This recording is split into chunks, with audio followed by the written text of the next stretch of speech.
नाव गौरव गौतम मांजरे. मी इयत्ता 6वी मध्ये शिकतो. माझ्या वर्ग शिक्षकाचे नाव श्री योगेश धमारे सर आहे.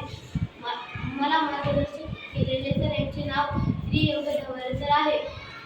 माझ्या पुस्तकाचे मी एकूण 22 पुस्तक वाचलेले आहे. त्याच्यामध्ये मला एक पुस्तक वाचलेलं आहे. त्या पुस्तकाचे नाव तीन मित्र तीन मित्र खूप वर्षापूर्वीची एक गोष्ट आहे. एक जंगल होतं. त्या जंगलामध्ये तीन मित्र राहत होते. वाघ, कोल्हा, कुत्रा हे खूप खूप खूप वेळाचे मित्र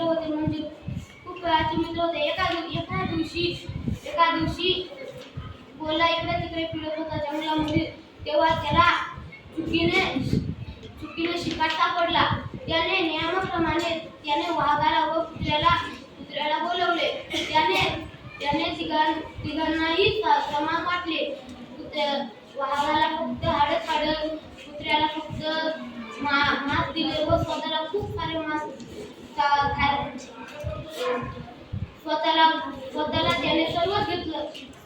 मी यापुढे इतकं पुस्तक वाचलं.